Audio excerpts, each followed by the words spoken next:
Welcome to the Alcohol Addiction Podcast, episode 156, The Bad Stuff. My name is Lee Davey. I am not an alcoholic. I refuse to be anonymous. I'm someone who doesn't drink alcohol, and I spend every waking moment helping other people do the same, like right now, recording this podcast. I want to tell you what's going on. My back's hurting, that's what's going on. If anybody knows a way that somebody who works on a computer 12 hours a day, but doesn't have a permanent office, and he's always on his laptop, can do so without his back falling apart, then send me an email at truthaboutalcohol@gmail.com. I'd love to hear your thoughts on some sort of device or mobile device I can use to stop my back from being in agony, because at this rate I'm not going to be able to walk. But other than my impending crippleness, what have we been doing? Well, we have a brand new website over at The Truth About Alcohol, www.thetruthaboutalcohol.co.uk. I did it myself. The reason that it's been so crappy for so long is because I don't like doing these type of things, to be honest. It's not something that I'm really comfortable doing, I guess, so I kind of stay away from it. But it became increasingly obvious that it needed to be improved. I wanted people, when they come to The Truth About Alcohol, to know what we're about, for it to be easy for them to understand and to make their way around and to find the experiences that we have in the Strive Community Forum and all that kind of stuff, so they can get stuck in. So we've done that. Check it out. Let me know what you think at thetruthaboutalcohol@gmail.com. If I'm missing anything, if you think I can improve upon anything, if you like something. I like it. I think it's pretty cool. Where we are at the moment is we've got obviously this Alcohol Addiction podcast, which is free for everybody to listen to it, and has a ton of information on there, right? Also free when you go to Truth About Alcohol website is all our blog posts, and I try to do one as often as I can. I really should be trying to do one a day. I am trying to do one a day, but I keep letting you guys down. I should get into that more, okay? But there's lots and lots of blog posts on there if you look at. That's free.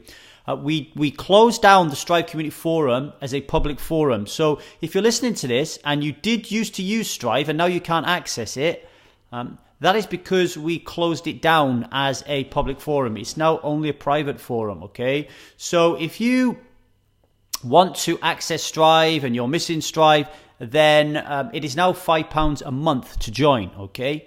The reason it's £5 a month to join is because I really want to make it a really intimate, exclusive group of people. I want people to really, really want to join Strive, not to flit in and out like people have been doing, but to really make a commitment to join and be part of that process. And my goal is to create 1 million people who don't drink alcohol, right? That's what I want to do. And I know in order for me to do that, I need to, open things up, not make it exclusive and intimate. But in the interim, I think, right now, this movement, what we're about, we're growing a foundation from which this 1 million people will use and stand on, and that foundation needs to be strong. So that is the reason why I'm making it £5, because you have to be uncomfortable. You have to put your hand in your pocket and pay £5. You have to go through the process and share your credit card details. You have to, it's a pain in the ass. And because it's a pain in the ass, the people who do it are people serious about wanting my help, okay? So we've done that. We have 2 experiences on there at the moment. One is the Truth About Alcohol Taster. It's £49 a month. And that is where you try to go alcohol-free for 1 month, okay? You get 27 daily homework assignments, and I will be there helping you and providing some coaching and some guidance to help you see what it's like to go alcohol free for a month. And then beyond that, then you can really make your decision about what you want to do. And those 27 videos cover our 3 modules of truth, awareness, and freedom. They really give you an insight on the greater project that we have at The Truth About Alcohol, which is the intensive. The intensive is £600. It's an annual subscription where you get free subscription to Strive as well. And there you get 120 daily videos and coaching, peer group learning, help from The Truth About Alcohol moderators, and a whole plethora of different types of value that you don't get anywhere else other than the intensive, okay? So we'll be working together for 4 months on those videos, and then another 8 months beyond that, really getting stuck in on how to change your life moving forward into the future. So that's what we've been doing. It's all very new. to promote all this and to, give people an insight into what we're doing on the taster and the intensive, other than me just talking about it on the podcast, is I've created a weekly webinar, okay? It's called How to Become Someone That Doesn't Drink Alcohol Without Craving. I did my first one last night. It was live. I'm going to try and do it live as often as I can. When I'm working away, so like next week I'm in Malta, for example, so I won't be doing it live. I'll be doing a recorded version, okay?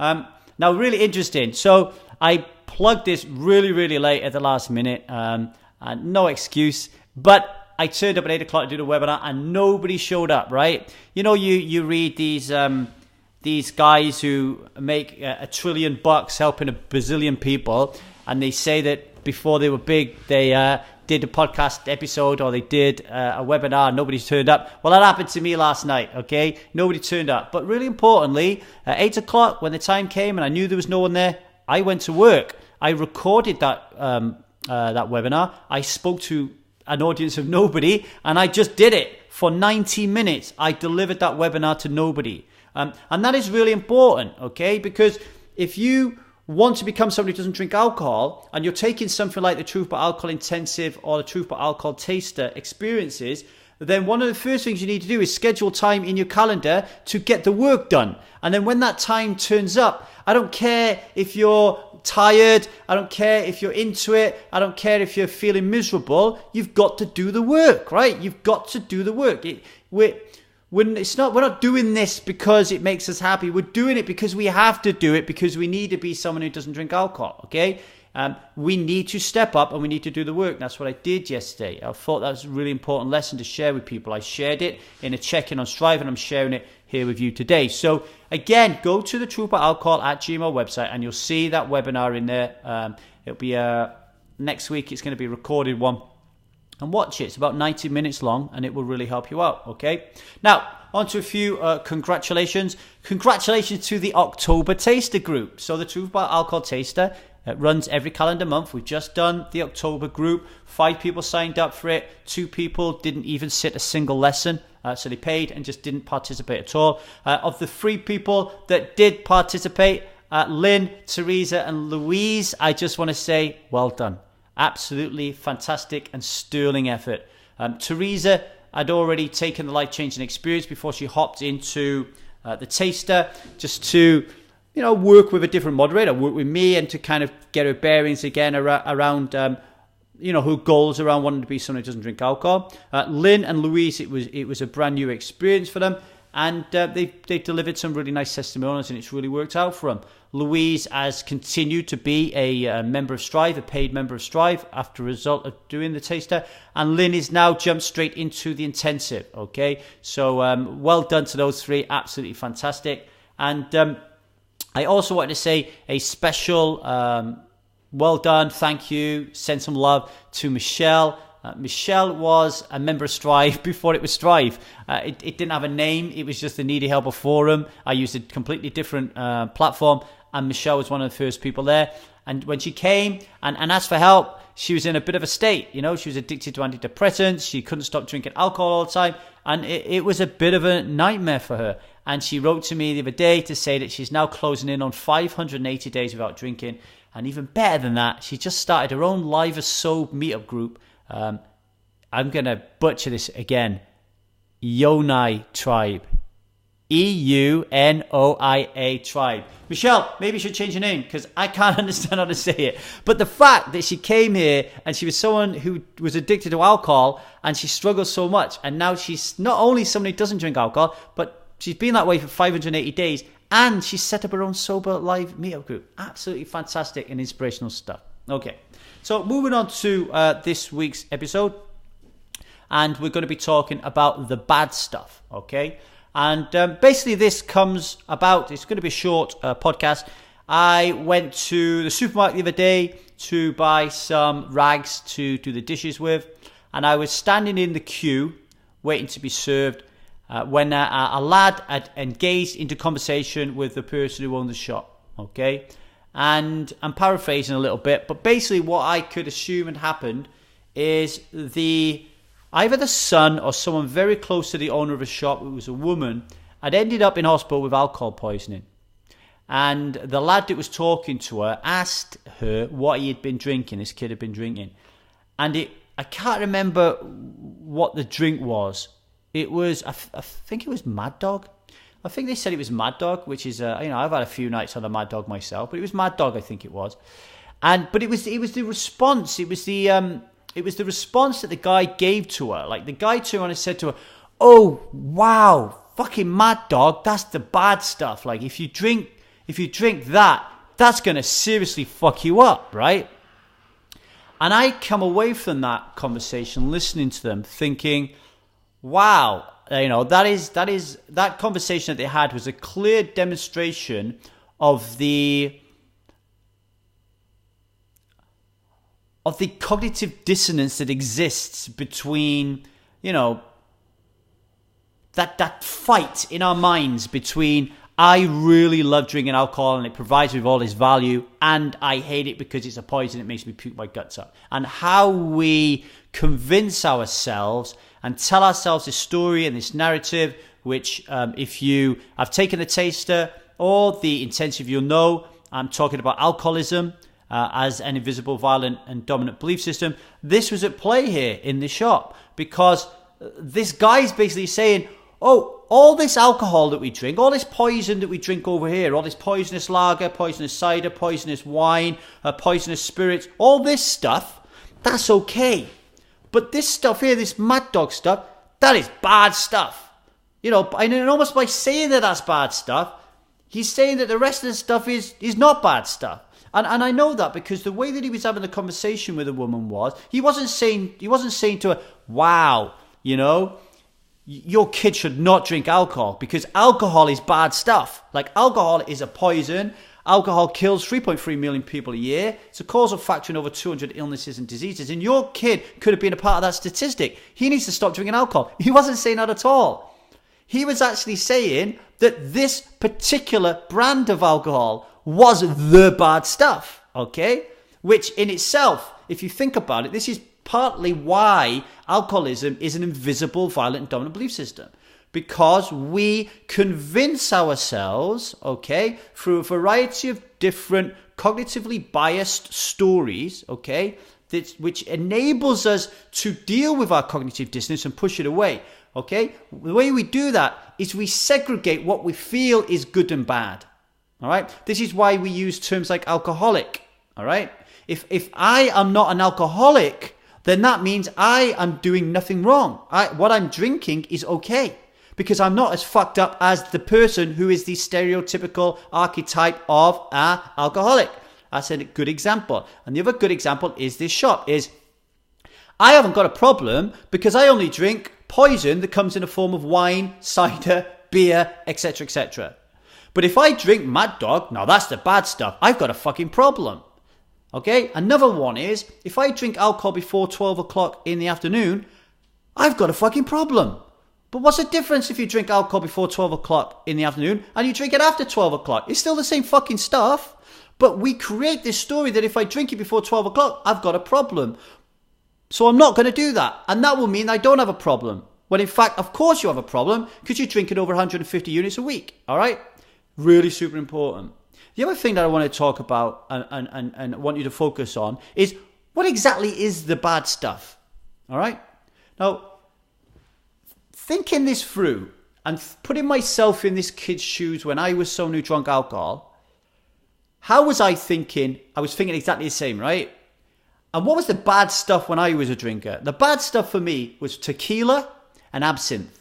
All right? You gave me tequila. I don't know what it was about tequila. You take that cap off and I am fucking throwing up. And I went on holiday to Mexico and I remember being in the dentist chair, having this stuff chugged down my throat, right? And oh my God, it was horrific, right? Tequila and absinthe. I remember I only had absinthe a couple of times. It nearly fucking blew my head off, right?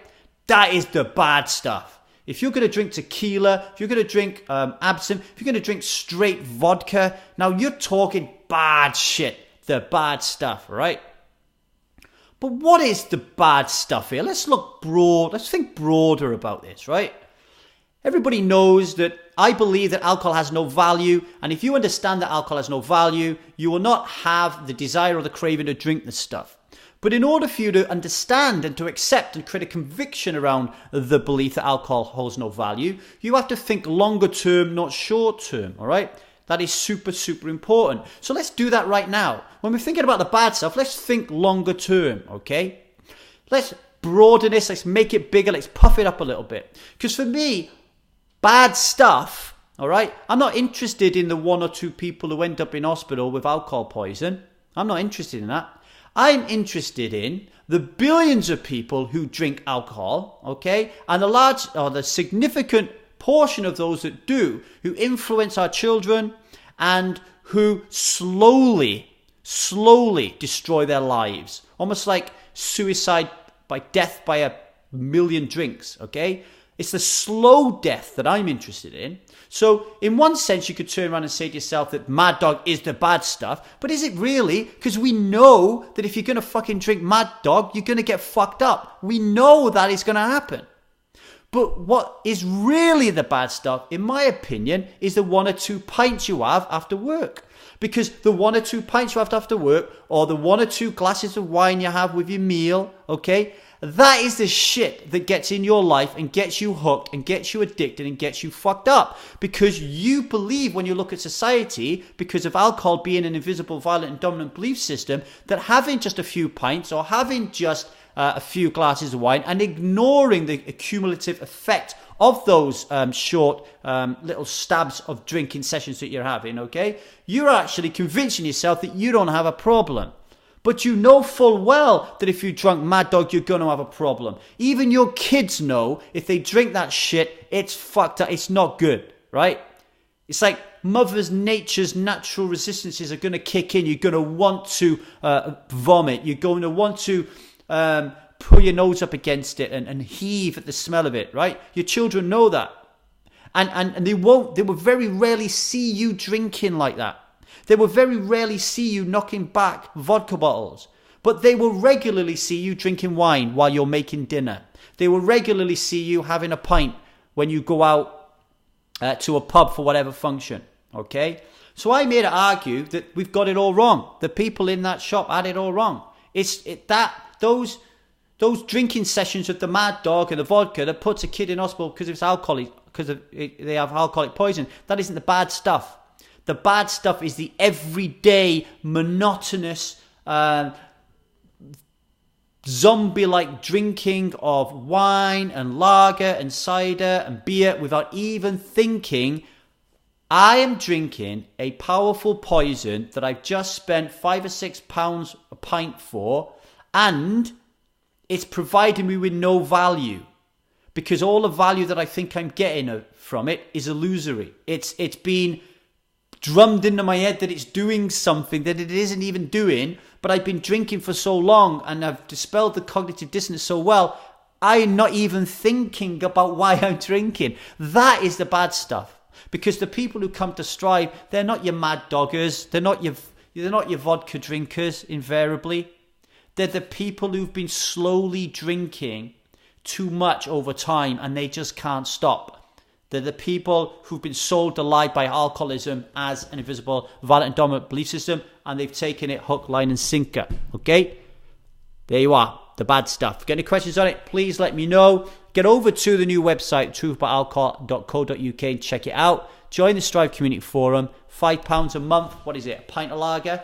And then take the taster and then take the intensive. If you want to become someone who doesn't drink alcohol. Thank you very much for listening.